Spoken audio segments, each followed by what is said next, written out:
नहमदुहु व नुसल्ली व नुसल्लिमु अला रसूलिहिल करीम अम्मा बाद फ़अऊज़ु बिल्लाहि मिनश्शैतानिर्रजीम बिस्मिल्लाहिर्रहमानिर्रहीम। मोहतरम और मुकर्रम सामीन ग्रामी क़दर, अल्लाह रब्बुल इज़्ज़त की तौफ़ीक़ और इनायत से तदब्बुर क़ुरआन की पहली नशिस्त में आपकी खिदमत में हाज़िर हैं। इंशाअल्लाह अज़ीज़ आज कुरान मजीद फ़ुरक़ान हमीद के जिस हिस्से के मज़ामीन बयान किए जाएंगे उसमें इंशाअल्लाह अज़ीज़ सूरह फ़ातिहा, सूरह बक़रा की इब्तदाई पहले पारे की मुकम्मल तिलावत और दूसरे पारे का पहला रुबो, इस तिलावत के दरमियान आने वाले जुमला अहवाल और अहकामात पर इंशाअल्लाह हम सैर हासिल गुफ्तगू करने की कोशिश करेंगे। कुरान मजीद फ़ुरक़ान हमीद की इब्तदा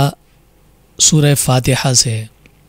और हम सब जानते हैं कि ये तरतीब के एतबार से कुरान मजीद फ़ुरक़ान हमीद की पहली सूरत है और अगर नुज़ूली एतबार से देखते हैं तो इसका तरतीब में 5वां नंबर है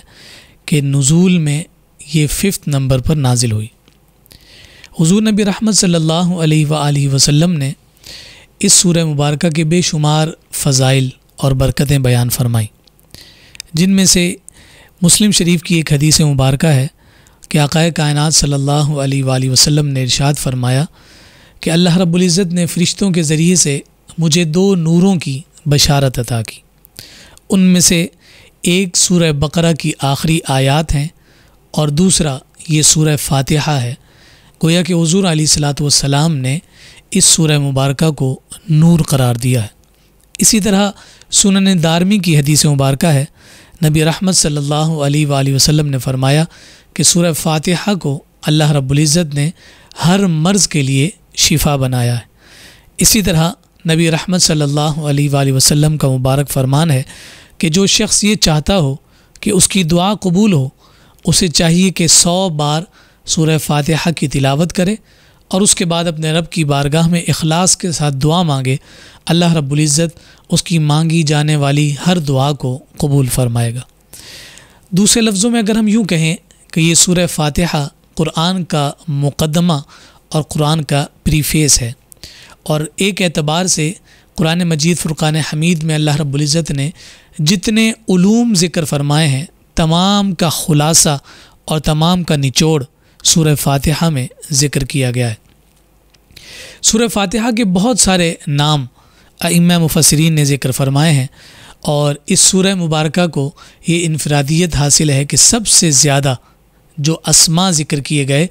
वो इसी सूरह मुबारक के हैं, जिनमें इस सूरह मुबारक को सूरह कंज़ भी कहा गया, सूरह मुनाजात भी कहा गया, सूरह तफ़वीज़, सूरह सुआल, सूरतुद दुआ, सूरह सलाह, काफ़िया, वाफ़िया, शाफ़िया, नूर, रुक़िया और इसी तरह इस सूरह मुबारक को उम्मुल किताब भी कहा जाता है। यहाँ मैं ये बात भी अर्ज़ करना चाहूँ कि ये पूरे कुरान मजीद फ़ुरक़ान हमीद की ये जो 114 सूरतें हैं, इनके जो भी नाम मारूफ़ हैं और हम जानते हैं, ये तमाम अस्मा और ये तमाम नाम तौक़ीफ़ी हैं। तौक़ीफ़ी अस्मा और नाम उन्हें कहा जाता है कि जो मिनोन अल्लाह रब्बुल इज़्ज़त की जानिब से नाजिल किए गए और आक़ाए कायनात सल्लल्लाहु अलैहि वसल्लम ने उसी अंदाज़ में अपनी उम्मत को वो तालीम फरमा दी। इस सूरह मुबारक के बारे में एक हदीस कुदसी भी नबी रहमत सल्लल्लाहु अलैहि वसल्लम ने बयान फरमाई है कि अल्लाह रब्बुल इज़्ज़त फरमाता है कि ये फ़ातिहा मेरे और मेरे बंदे के दरमियान है। पहली 3 आयात अल्लाह रब्बुल इज़्ज़त की बारगाह में बंदे की जानिब से अपनी नियाज़ और आजिज़ी का इजहार है और आखिरी 3 आयात रब्बे ज़ुल जलाल की जानिब से अपने बंदे पर इनामात का ऐलान है। और इन 6 के दरमियान में जो 7वीं आयत है, इय्याका नअबुदु व इय्याका नस्तईन, इसके बारे में रब्बे ज़ुल जलाल ने इरशाद फरमाया, हाज़ा बैनी व बैन आब्दी, कि ये मेरे और मेरे बंदे के दरमियान का वो राज और वो मामला है कि जब मेरा बंदा अपनी आजी और इनकिसारी का इजहार करते हुए ये अर्ज़ करता है कि बारी ताला मैं तेरी ही इबादत करता हूँ और तुझ ही से मदद तलब करता हूँ, तो फिर रब्बे ज़ुल जलाल ने इसे राज रखा है कि वो इन कलिमात पर अपने बंदे पर किस कदर इनाम और इकराम फरमाता है। फिर इसी तरह से हम देखते हैं कि अगली सूरह मुबारक जो सूरह बकरा है, तरतीब के एतबार से इसका दूसरा नंबर है और बएतबार नुज़ूल इस सूरह मुबारक का नंबर 87 है, यानी 87वें नंबर पर नुज़ूल में ये हदीस मुबारक ये सूरह मुबारक बतरतीब आती है। जैसे कि मैंने पहले भी अर्ज़ किया कि ये तमाम अस्मा, जैसे ये सूरह बकरा का नाम है, सूरह फातिहा है, ये तमाम के तमाम तौक़ीफ़ी हैं और अल्लाह रब्बुल इज़्ज़त की जानिब से इसी तरह नाजिल किए गए। और फिर एक एतबार से इन्हें ये भी खुसूसियत हासिल होती है कि इस सूरह मुबारक में जिसका जो भी नाम रखा गया वो उस सूरह मुबारक में आने वाले किसी वाक़े के साथ निस्बत रखता। जैसा कि ये सूरह बकरा है, सूरह बकरा में एक गाय का तज़किरा और वाक़या ज़िक्र किया गया है, तो इस एतबार से इस सूरह मुबारक को उसी से मंसूब किया गया और इस सूरह को सूरह बकरा कहा जाता है। इसकी फ़जीलत भी हमें अहादीस मुबारक में बहुत सारे फ़रामीन नज़र आते हैं, जिसमें आक़ा कायनात सल्लल्लाहु अलैहि वसल्लम ने इरशाद फरमाया कि जिसे ये महसूस होता हो कि उसके घर में जिन्नात या आसेब का साया है तो उसे चाहिए कि अपने घर में हफ़्ते में 2 बार सूरह बकरा की तिलावत किया करे। अल्लाह रब्बुल इज़्ज़त उन तमाम किस्म के सायों को और आफ़ात को उसके घर से दूर फरमा देगा और उसके घर की हिफाजत फरमाएगा। फिर हम देखते हैं कि जैसे ही इस सूरह मुबारक की इब्तदा होती है तो इसकी इब्तदा ही में अल्लाह रब्बुल इज़्ज़त ने एक ख़ूबसूरत ऐलान फरमाया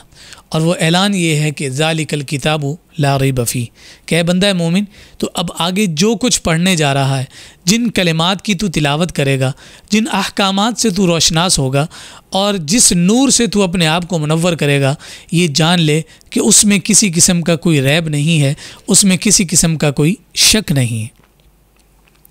फिर हम देखते हैं कि इस सूरह मुबारक का जो पहला मुकम्मल रुकू है उसमें अल्लाह रब्बुल इज़्ज़त ने 3 मुख्तलिफ़ तबक़ात का तज़किरा किया है। पहले अल्लाह रब्बुल इज़्ज़त ने कुफ़ार का ज़िक्र फरमाया, मोमिनीन का ज़िक्र फरमाया और मुनाफिकीन का तज़किरा किया। अगर हम इस एतबार से देखते हैं तो अल्लाह रब्बुल इज़्ज़त ने जो मोमिनों का तज़किरा किया वो तज़किरा 4 आयात पर मुश्तमिल है। जब कुफ़ार का ज़िक्र किया गया तो वो 2 आयात पर मुश्तमिल है, मगर मुनाफिकीन का तज़किरा 13 आयात में किया गया। अइम्मा मुफस्सिरीन ज़िक्र करते हैं कि इस तरतीब से और अल्लाह रब्बुल इज़्ज़त की जानिब से इस कदर ताकीद के साथ अहकामात से ये बात वाज़े और नुमाया होती है कि एक मुनाफिक शख्स साहिब ईमान के लिए किस कदर ख़तरनाक साबित हो सकता है। कुरान का उसलूब साहिब ईमान को उस जानिब निशानदही करते हुए हमें नज़र आता है। फिर अल्लाह रब्बुल इज़्ज़त ने एक और बड़ा ख़ूबसूरत दावा फरमाया है और वो दावा और चैलेंज इस अंदाज़ का है कि अगर किसी को मेरे इस पाक कलाम में कोई रैब या कोई शक महसूस होता है तो फिर उसका आसान सा तरीका ये है कि तुम इस कुरान और इस कलाम के मिसल कोई और कलिमात और कोई कलाम लेकर आओ।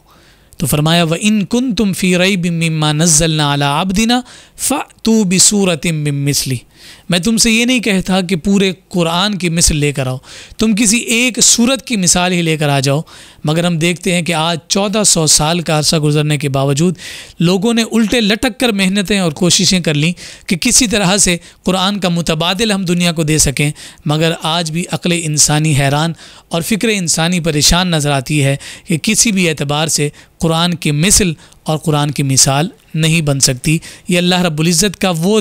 चैलेंज है कि जो आज भी उसी तरह कायम और दायम है और कल क़यामत के दिन तक इसी तरह रहेगा, इस वजह से कि रब्बे ज़ुल जलाल ने ना सिर्फ इस कलाम मुक़द्दस को नाजिल फरमाया बल्कि इस कलाम को नाजिल करने के बाद इसकी हिफाजत का ज़िम्मा भी अपने ज़िम्मा करम पर लेते हुए इरशाद फरमाया इन्ना नहनु नज़्ज़लना ज़िक्रा व इन्ना लहू लहाफ़िज़ून। फिर उसके बाद हम आगे देखते हैं कि अल्लाह रब्बुल इज़्ज़त ने हज़रत इंसान को अपना खलीफा बनाने का तज़किरा किया, जिसके बारे में फरमाया वइज़ क़ाल रब्बुका लिल मलाइकति इन्नी जाइलुन फ़िल अर्दि खलीफ़ा, कि अल्लाह रब्बुल इज़्ज़त ने जब फ़रिश्तों के माबैन ऐलान किया कि मैं ज़मीन पर अपना खलीफा बनाने जा रहा हूँ। क़ालू अतजअलु फ़ीहा मन युफ़सिदु फ़ीहा व यस्फ़िकु दिमा, कि बारी ताला तू उसे खलीफा बनाने जा रहा है कि जो ज़मीन पर फ़साद फैलाएगा, खून बहाएगा। तो रब्बे ज़ुल जलाल ने फरमाया कि जो मैं जानता हूँ वो तुम लोग नहीं जानते हो। और फिर उसका इजहार इस अंदाज में फरमाया, वअल्लमा आदम अल अस्माअ कुल्लहा सुम्मा अरदहुम अलल मलाइका, कि अल्लाह रब्बुल इज़्ज़त ने जनाब आदम अलैहिस्सलाम को तमाम अशिया का इल्म अता किया, उनके अस्मा सिखाए, और फिर उसके बाद फ़रिश्तों को कहा कि क्या तुम ये इल्म रखते हो? तो तमाम ने अल्लाह रब्बुल इज़्ज़त की इस अज़मत और इस शान के सामने अपना सर झुका दिया और कहा कि बारी ताला तेरी ही ज़ात पाक है, हम तो सिर्फ़ उतना जानते हैं कि जो तू अपनी शान रहमत के सदक़े और तुफ़ैल हमें इल्म अता करता है। तो इस इल्म की शान और इस इल्म की क़द्र व मंजिलत को बयान करने के लिए और दुनिया वालों पर नुमायाँ और ज़ाहिर करने के लिए फिर रब्बे ज़ुल जलाल ने उन तमाम फ़रिश्तों को हुक्म दिया कि मेरे आदम को सजदा करो। मगर हम देखते हैं कि तमाम फ़रिश्तों ने सजदा किया, मगर उनमें से एक ऐसा था कि जिसने सजदे से इनकार किया, जो आज शैतान और इब्लीस कहलाता है, जो कि उस इबादत गुजार फ़रिश्तों में सरदार किसी हैसियत रखता था, मगर फ़कत एक सजदे से इनकार की बुनियाद पर अल्लाह रब्बुल इज़्ज़त ने रहती दुनिया तक के लिए उसे रांदा दरगाह कर दिया और उसे मलून करार दे दिया गया। हमारे लिए इस अमल से और इस यूँ समझिए कि इस वाक़े से जो सबक और दर्स मिलता है, वो सबसे बड़ा दर्स और सबक ये है कि फ़रिश्ते ने एक सजदे से इनकार किया और वो फ़रिश्ता के जो सरदार कहलाता था वो आज शैतान की सूरत में मलून करार दे दिया गया। और हम हैं कि जो अल्लाह रब्बुल इज़्ज़त के बंदा होने का दावा भी करते हैं और न जाने कितनी दफ़ा उसके सजदों से हम इनकार करते हैं। अल्लाह रब्बुल इज़्ज़त हमें अपने आमाल के मुहासबे की तौफ़ीक़ अता फ़रमाए। फिर उसके बाद सैयदना आदम अलैहिस्सलाम और जनाब सैयदा हव्वा के वाक़े को ज़िक्र किया गया कि किस तरह से उन्हें जन्नत में अल्लाह रब्बुल इज़्ज़त ने पड़ाव अता किया, जन्नत को उनका मस्कन बनाया और साथ कुछ अहकामात अता फ़रमाए कि फ़लाँ दरख्त के करीब नहीं जाना है और उसके फल को नहीं खाना है। मगर हम देखते हैं कि जब जनाब आदम अलैहिस्सलाम से इज्तिहादी ख़ता हुई और उसकी बुनियाद पर आपने रब्बे ज़ुल जलाल के उस हुक्म से यानी यूँ समझिए कि ख़ता खाते हुए शैतान के वसवसे और फ़रेब में आकर उस फल और उस दरख्त के करीब चले गए, तो अल्लाह रब्बुल इज़्ज़त ने उन्हें बतौर आज़माइश ज़मीन की जानिब नाजिल फरमा दिया और फिर उन्हें ज़मीन पर भेजा गया। कई सालों तक आप अल्लाह रब्बुल इज़्ज़त की बारगाह में गिड़गिड़ाते रहे, दुआ मांगते रहे, इल्तिजाएँ करते रहे कि बारी ताला मेरी इस ख़ता को माफ़ फरमा दे। फिर ख़ुद रब्बे ज़ुल जलाल ने वो कलिमात उन्हें इल्क़ा फ़रमाए और उन कलिमात की अदायगी जब जनाब आदम अलैहिस्सलाम की ज़बान पर आई तो अल्लाह रब्बुल इज़्ज़त ने उन कलिमात की बरकत से आपकी तौबा को कबूल फरमाया। फ़तलक़्क़ा आदम मिन रब्बिही कलिमात, कि हम ही ने उन्हें वो कलिमात खैर इल्क़ा किए और जब उन्होंने उन कलिमात को अपनी ज़बान पर जारी किया फ़ताब अलैहि, फिर हमने उनकी जानिब से की जाने वाली तौबा को कबूल कर लिया। यहाँ मुफ़स्सिरीन ने ज़िक्र किया कि वो कलिमात तौबा क्या थे, तो वो सूरह आराफ की आयत नंबर 24 है, जिसमें फ़रमाया रब्बना ज़लमना अनफुसना व इल्लम तग़फ़िर लना व तरहमना लनकूनन्ना मिनल ख़ासिरीन, कि ए बारी ताला हम अपनी जानों पर जुल्म कर बैठे हैं, अगर तू मग़फ़िरत नहीं करेगा और अगर तू रहम नहीं करेगा तो यकीनन हम खसारे में हैं। फिर तेरे कहर से, तेरे जलाल से और तेरी सख्ती से हमें कोई नहीं बचा सकेगा, हम यकीनन खसारा करने वाले लोगों में शामिल होंगे। तो इन कलिमात से अल्लाह रब्बुल इज़्ज़त ने हज़रत आदम अलैहिस्सलाम की तौबा को कबूल फरमाया। फिर उसके बाद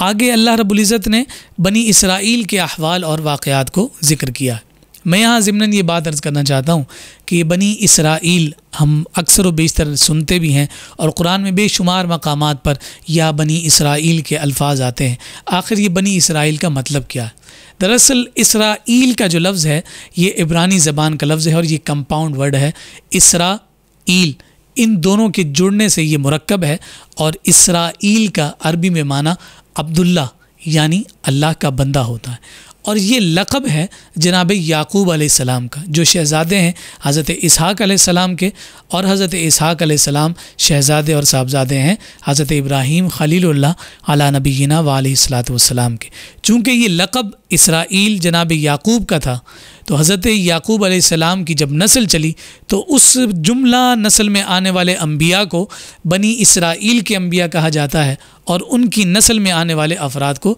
बनी इसराइल कहा जाता है। तो यूँ समझिए कि हज़रत इब्राहीम खलीलुल्लाह अलैहिस्सलातु वस्सलाम की हकीकी मानों में जब दो नस्लें चली हैं तो एक बनी इसराइल कहलाई और एक बनी इस्माइल कहलाई। तो जनाब याकूब से जनाब ईसा तक जितने नबी और रसूल आते रहे वो सारे के सारे हज़रत याकूब अलैहिस्सलाम की नस्ल से थे। और हुजूर अलैहिस्सलातु वस्सलाम जब इमामुल अंबिया और ख़ातमुल अंबिया बनकर इस दुनिया में जलवा अफरोज़ हुए तो आप बनी इसराइल में नहीं बल्कि बनी इस्माइल में तशरीफ़ लाए। और यही ज़रिया और यही सबब था कि जिसकी बुनियाद पर अल्लाह रब्बुल इज़्ज़त ने हुज़ूर अलैहिस्सलातु वस्सलाम को वो कमाल और शरफ़ और इनफरादियत अता की कि जिस इनफरादियत और शरफ़ को यहूद व नसारा ने मानने से इनकार किया था। फिर उसके बाद उस गाय का वाक़या तज़किरा किया गया कि जिस पर इस पूरे कलाम सूरह मुबारका का नाम रखा गया। गाय का अहवाल और वाक़या यूँ ही ज़िक्र किया गया है कि अल्लाह रब्बुल इज़्ज़त ने एक कत्ल के यानी मकतूल के कातिल को तलाश करने के लिए ये हुक्म और ये ऐलान फरमाया कि अगर तुम गाय को ज़िबा करो, उस गाय को ज़िबा करने के बाद उसका गोश्त अगर मकतूल के जिस्म के साथ लगाओगे तो अल्लाह रब्बुल इज़्ज़त उस मकतूल ही की ज़बान से तुम्हें ये बावर करा देगा कि उसको कत्ल करने वाला कौन है। तो ये वाक़या अल्लाह रब्बुल इज़्ज़त ने बड़ी सराहत और वजाहत के साथ ज़िक्र फरमाया। फिर उसके बाद हम देखते हैं कि अल्लाह रब्बुल इज़्ज़त ने इस सूरह मुबारका में जो बड़ी कसरत के साथ जो अहकामात ज़िक्र फरमाए हैं उन अहकामात पर जब हम नज़र करते हैं तो वो इस कदर कसरत के साथ हैं। और चूँकि बनी इसराइल का तज़किरा है, अल्लाह रब्बुल इज़्ज़त ने फिर उन इनामात का तज़किरा फरमाया कि जो इनामात रब्बे ज़ुल जलाल ने बनी इसराइल पर फरमाए कि फ़िरौन और फ़िरौनियों का जब उन पर मुकम्मल तौर पर तसल्लुत था तो रब्बे ज़ुल जलाल ने फ़िरौनियों से उन्हें हिफाजत अता फरमाई। इसी तरह से उनके लिए समंदर को पाट कर वादी सीना में उन्हें पहुँचाया और उनकी हिफाजत का इंतज़ाम किया। और वादी सीना में उन पर तवील अरसे तक बादलों का साया रहा जिसके ज़रिए से वो सुकून और इत्मीनान हासिल करते थे। मनो सलवा की सूरत में उन पर तैयार खान नेमत नाजिल फरमाई जिसके ज़रिए से उन्हें यूँ समझिए कि वसी किस्म के वो ख़ूबसूरत लवाज़िमात उस खान नेमत के ज़रिए से उनके पेट की प्यास बुझाने के लिए अता किए गए। इसी तरह से चट्टान पर जब हज़रत मूसा अलैहिस्सलातु वस्सलाम ने अपना मुबारक असा मारा तो उस मुबारक असे की ज़रब से 12 कबीलों के लिए अल्लाह रब्बुल इज़्ज़त ने 12 चश्मों को जारी फरमा दिया जिससे वो लोग फैज़याब होते रहे। गाय को ज़िबा करके मकतूल को उसकी लमस के ज़रिए से कातिल का पता लगाने की ये बड़ी नेमत का तज़किरा कुरान मजीद फ़ुरक़ान हमीद ने इस सूरह मुबारका में ज़िक्र किया। ये तमाम किस्म के इनामात रब्बे ज़ुल जलाल ने बनी इसराइल को अता किए, मगर जब वो सरकशी पर आए, कुफ़रान नेमत पर आए तो उन्होंने अहद व पैमा का कोई पास नहीं रखा। अपने रब से जो वादे किए थे उन वादों को तोड़ बैठे। उनके उलमा ने कौल और फ़ेल के तज़ाद को अपने लिए लाजिम तसव्वुर कर लिया था। जो कहते थे वो करते नहीं थे और जो करते थे वो कहते नहीं थे। दुनियावी माल के लालच में उन लोगों ने आकर अल्लाह रब्बुल इज़्ज़त के अहकामात में रद्द बदल शुरू कर दिया और जानबूझकर अहकामात इलाहिया को लोगों से छुपाना शुरू कर दिया। जनाब मूसा अलैहिस्सलातु वस्सलाम जब कोह तूर पर तशरीफ़ ले गए तो महज चंद दिन के बाद जब वो वापस तशरीफ़ लाए तो उनकी कौम जो है बछड़े की इबादत में मुब्तला नज़र आई। इसी तरह से मनो सलवा में जो गरां कदर और तैयार समावी नेमतों को अल्लाह रब्बुल इज़्ज़त ने उन्हें अता किया, उन्हें ठुकरा कर वो लोग सब्ज़ी, ककड़ी, मसूर की दाल और प्याज और इस तरह की दीगर ज़मीनी पैदावारों की जानिब रग़बत करने लगे। गोया कि वो आला को छोड़कर अदना की जानिब आने लगे। अम्बिया को उन्होंने नाहक कत्ल किया। इसी तरह हफ्ते की जो हुर्मत अल्लाह रब्बुल इज़्ज़त ने कायम फरमाई थी उन्होंने उस हुर्मत को पामाल किया। सीधा सा अल्लाह रब्बुल इज़्ज़त ने हुक्म फरमाया था कि तुमने ज़िबा करना है गाय को, और वो लोग मुख्तलिफ़ किस्म के सवालात करके उसमें तावीलात तलाश कर रहे थे। रब्बे ज़ुल जलाल ने फरमाया कि ये भी उन लोगों की नादानी है। अल्लाह रब्बुल इज़्ज़त के कलाम में वो मानवी एतबार से और लफ्ज़ी एतबार से तहरीफ करके रब ज़ुल जलाल की बारगाह में मुजरिम ठहर रहे थे। ये तमाम किस्म के वो जो है सरकशियाँ हैं कि जो बनी इसराइल के ज़रिए से वारिद हुई, और फिर अल्लाह रब्बुल इज़्ज़त ने इन तमाम किस्म की सरकशियों के नतीजा में उन पर जब अपनी गिरफ्त फरमाई तो उस गिरफ्त का नतीजा और समझ ये निकला कि फिर वो अपनी पहचान दुनिया में कायम ना रख सके। फिर आगे चलकर अल्लाह रब्बुल इज़्ज़त ने एक मकाम पर नबी रहमत सल्लल्लाहु अलैहि वसल्लम की मुबारक बारगाह की अदब, उस बारगाह की तक़दीस और उस बारगाह की हुर्मत को दुनिया वालों के सामने आश्कार किया। शान नुज़ूल इस आयत का और आयत मुबारक ये है कि या अय्युहल्लज़ीना आमनू ला तक़ूलू राइना वक़ूलू उन्ज़ुरना वस्माऊ। ये लफ्ज़ राइना कहकर सहाबा कराम हुज़ूर की बारगाह में अर्ज़ करते थे, या रसूल अल्लाह हम पर रियायत फरमाइए कि जो आपने रब ज़ुल जलाल का हुक्म इरशाद फरमाया है उसे एक दफ़ा फिर दोहरा दीजिए। लफ्ज़ राइना सहाबा तो बड़ी अक़ीदत और मोहब्बत से कहते थे, मगर इसी लफ्ज़ को राइना खींच कर उस मजलिस में मौजूद मुनाफिकीन इस्तेमाल करते, तो चूँकि ये माना इसका तब्दील हो जाता और इस माना के तब्दील होने की बुनियाद पर वो मुनाफिकीन हुजूर का इस्तेहज़ा और हुजूर का मजाक उड़ाया करते थे। ऐसा जुमला के जो ज़ू माना हो, जिसके दो माना निकलते हों, एक माना अच्छा हो और दूसरा बुरा, ऐसा लफ्ज़ भी आक़ाए कायनात सल्लल्लाहु अलैहि वसल्लम की बारगाह में इस्तेमाल करने से रब ज़ुल जलाल ने मना फरमा दिया। ला तक़ूलू राइना, तो बारी ताला जब राइना नहीं कहना तो फिर क्या कहें? तो ख़ुद कुरान मजीद फ़ुरक़ान हमीद ने अंदाज़ अता किया, वक़ूल उन्ज़ुरना, कहा करो या रसूल अल्लाह हमारी जानिब नज़र रहमत फरमाई। इसी वजह से हम कहते हैं या रसूल अल्लाह उन्ज़ुर हालना, कि या रसूल अल्लाह हमारे हाल पर आप नज़र रहमत व इनायत फरमाइए कि आपकी नज़र की ही बरकत से हमारा वजूद इस दुनिया पर कायम है। और फिर अल्लाह रब्बुल इज़्ज़त ने आगे एक और शानदार हुक्म इरशाद फरमाया। ये तो कहा कि राइना की जगह उन्ज़ुरना इस्तेमाल करो, लेकिन साथ फरमाया वस्माऊ, कि तुम्हें ये उन्ज़ुरना कहने की भी हाजत ना पड़े। तुम इस कदर इन्हिमाक और तवज्जो के साथ मेरे मुस्तफ़ा को सुनो कि तुम पहली मर्तबा में ही बात समझ में आ जाए कि मेरे मुस्तफ़ा को दोबारा बात दोहराने के लिए भी तकलीफ़ ना दो। इससे हमें अंदाज़ा लगाना चाहिए कि जब ये हुक्म नाजिल हो गया होगा तो फिर उसके बाद सहाबा की कैफियत क्या होती होंगी। और फिर अहादीस की कुतुब में हमें मिलता है कि सहाबा जब हुजूर की मजलिस में बैठा करते थे तो इस अंदाज में बैठते थे कि गोया कि उनके जिस्म में जान ही ना हो, और वो इस कदर साकित होकर बैठते और अपने आप को हर किस्म की हरकत से महफूज करके बैठते थे, ऐसे लगता था कि उनके सरों पर कोई परिंदे बैठे हैं, अगर वो हिल जाएंगे तो वो परिंदे उड़ जाएंगे। अल्लाह रब्बुल इज़्ज़त हमें भी बारगाह मुस्तफ़ा करीम सल्लल्लाहु अलैहि वसल्लम की हकीकी अदब अता फ़रमाए और वो अदब की मारिफत से हम सब को रोशनास फरमाए। फिर अगली आयत में तामीर काबा का तज़किरा किया गया है कि जनाब इब्राहीम खलीलुल्लाह अला नबीना व अलैहिस्सलातु वस्सलाम और उनके शहज़ादे जनाब इस्माइल ज़बीहुल्लाह को अल्लाह रब्बुल इज़्ज़त ने जो हुक्म फरमाया कि मेरे पाक घर की तामीर करो, तो मक्कतुल मुकर्रमा में अल्लाह रब्बुल इज़्ज़त के उस घर की 9 आबादी का इंतज़ाम किया गया और उसकी तामीर 9 की गई।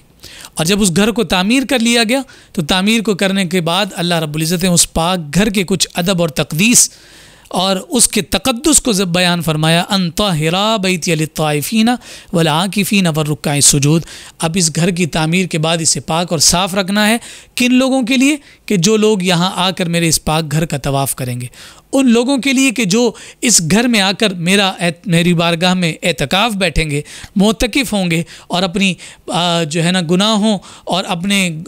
लग़ज़िशों से मेरी पाक बारगाह में माफ़ी तलब करेंगे, तो मैं उन्हें मुआफ़ भी करते हुए तुम्हें नज़र आऊँगा। उन लोगों के लिए इस पाक घर को महफूज और मामून रखना है हर किस्म की नजासत से, और इस घर को पाक रखना है उन लोगों के लिए कि जो यहाँ आकर रुकू भी करेंगे, सजदा भी करेंगे, बेईमाना कि वो यहाँ पर आकर मेरी पाक बारगाह में अपनी नमाज के ज़रिए से मेरे क़ुर्ब को हासिल करने की कोशिश करेंगे। और फिर ये तामीर काबा के पूरे अहवाल को ज़िक्र करने के बाद हज़रत इब्राहीम की दुआओं का तज़किरा है। रब्बना तक़ब्बल मिन्ना इन्नका अंत समीउल अलीम। बारी ताला ये जो छोटा सा अमल और टूटा फूटा अमल हम कर सके हैं, ये हमारी इस्तिताअत थी, मगर तू तो गफ़ूर रहीम है, तू तो कबूल करने वाला है। हमारी इस साई को अपनी बारगाह में कबूल कर ले, क्योंकि तू ही इल्म वाला है और तू ही हर एक की सदा को सुनने वाला है, और तेरी समात तो दिलों के हाल और दिलों के भेद से भी आगाही रखती है। हमारी इन तौफ़ीक़ात में मज़ीद बरकत अता फरमा। और फिर मुफस्सिरीन ने यहाँ ये बात भी ज़िक्र की है कि जनाब इब्राहीम खलीलुल्लाह अलैहिस्सलातु वस्सलाम ने अपनी इस दुआ में मेरे मुस्तफ़ा करीम सल्लल्लाहु अलैहि वसल्लम को मांगा है। फरमाया रब्बना वबअस फ़ीहिम रसूला मिन अनफुसिहिम यतलू अलैहिम आयातिही व युज़क्कीहिम व युअल्लिमुहुमुल किताब वल हिकमा, कि ये मकाम इब्राहीम पर खड़े होकर ये दुआ मांगी थी कि बारी ताला मेरी ज़ुर्रियत में उस उलुल अज़्म नबी को भेज दे, उस इमामुल अंबिया को भेज दे कि जिसका मनसब ये होगा कि वो कुरान की आयात पढ़ेगा और लोगों के तज़किया नफ्स का इंतज़ाम और एहतमाम करेगा। तो इस दुआए खलील की कबूलियत पर अल्लाह रब्बुल इज़्ज़त ने आक़ाए कायनात सल्लल्लाहु अलैहि वसल्लम को हज़रत इब्राहीम की ज़ुर्रियत में पैदा फरमाया। फिर हम देखते हैं कि जब दूसरे पारे की इब्तदा होती है तो उसमें तहवील क़िबला का पूरा वाक़या ज़िक्र किया गया है। पहला मसला तो ये आया था कि जब मदीनतुल मुनव्वरा हुज़ूर तशरीफ़ लाए तो तकरीबन 16 माह तक हुज़ूर बैतुल मक़दस की जानिब रुख करके नमाज़ पढ़ते थे। तो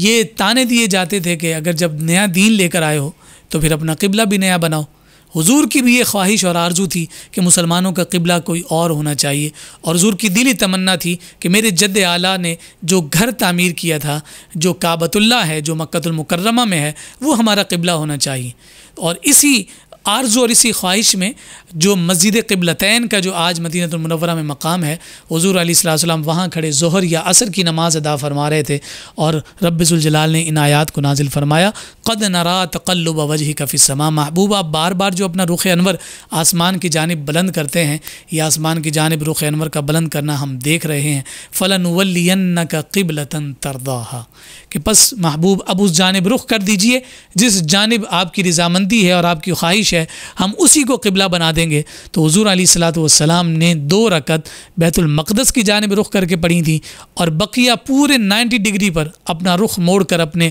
चेहरे अनवर को काबतुल्लाह की जानिब कर लिया और बकिया नमाज अदा की। उस दिन से लेकर आज तक तमाम मुसलमान काबतुल्लाह की जानिब ही रुख़ करके नमाज अदा करते हैं। यहाँ ज़िम्नन मैं ये बात भी अर्ज़ कर दूँ कि ये नमाज दरअसल इबादत तो रब्बुल जलाल की है और इबादतों की महराज है, मगर इबादत कबूल वही होती है कि जो बारगाह मुस्तफ़ा करीम सल्लल्लाहु अलैहि वसल्लम से अंदाज़ और अतवार हमें अता किए गए। रब्बुल जलाल दुआ और इबादत और नमाज वही कबूल करता है जो तरीक़े मुस्तफ़ा पर होती। फिर उसके बाद 2 चीज़ों के ज़रिए से अल्लाह रब्बुल इज़्ज़त की मदद और इस्तिआनत को तलब करने का हुक्म दिया गया। नंबर 1 सब्र और नंबर 2 सलात और नमाज। कोई आजमाइश आ जाए, तकलीफ़ आ जाए तो उस पर वावेला नहीं मचाना, उस पर शोर नहीं मचाना, वहाँ बेसब्री का मुजाहरा नहीं करना, बल्कि सब्र के साथ कायम रहना है, मुस्तकीम रहना है, रब की बारगाह में मांगते रहना है। उस सब्र पर अल्लाह रब्बुल इज़्ज़त तुम पर अपनी मदद को नाजिल फरमाएगा। और साथ फरमाया कि नमाज के ज़रिए से वो मदद तलब करो कि अल्लाह रब्बुल इज़्ज़त के साया रहमत तुम्हारे पर आ जाए। फिर कुछ आजमाइशों का जिक्र किया कि हम अपने बंदों को किन किन चीज़ों से आजमाते हैं। वलनबलुवन्नकुम बिशैइन मिनल खौफ वल्जू व नक़्सिम मिनल अमवाल वल अनफुसी वस्समरात, कि माल और उनकी जानों के नुकसान के ज़रिए से, उनके बागात के नुकसान के ज़रिए से, भूख के ज़रिए से और खौफ के ज़रिए से हम उन्हें आज़माते हैं। और इसी आजमाइश से ही मुहाफ़ज़त के लिए जनाब सैयदना सिद्दीक़ अकबर रज़ियल्लाहु ताला अन्हु हमेशा आफ़ियत की दुआ मांगा करते थे कि बारी ताला मुझे फ़कत आफ़ियत अता कर। और ये जुमला इस कदर जामे और माने थे कि गोया कि आफ़ियत की दुआ में तमाम किस्म की दुआएँ दाखिल और शामिल हो जाती हैं। फिर उसके बाद अगली आयात में रब्बुल जलाल ने उन 4 क़तई हराम चीज़ों का तज़किरा किया है। नंबर 1 मुर्दार, यानी ऐसा हलाल जानवर कि जो ज़िबा ना किया गया हो बल्कि वो अपनी तबी मौत मर गया हो या किसी और सबब से मर गया, उसे ज़िबा नहीं किया गया तो उसका गोश्त खाने से मना किया गया कि वो हराम है। इसी तरह हलाल जानवर को जब ज़िबा किया जाता है तो उसके ज़िबा के वक्त उसकी रगों के कटने पर जो खून निकलता है तो उस खून को भी हराम करार दिया गया। खिंजीर को नजिसुल ऐन करार दिया गया, वो नजिस है और उसके गोश्त को नजिस करार दिया गया, यहाँ तक कि उसकी जिल्द, उसकी चमड़ी, उसका खून, उसका गोश्त, इसी वजह से खिंजीर को नजिसुल ऐन कहा जाता है कि उसके बाल तक हराम हैं और नापाक हैं। और चौथी चीज़ फरमाई कि वो हलाल जानवर जो अल्लाह के सिवा किसी और के नाम पर ज़िबा किए जाएं,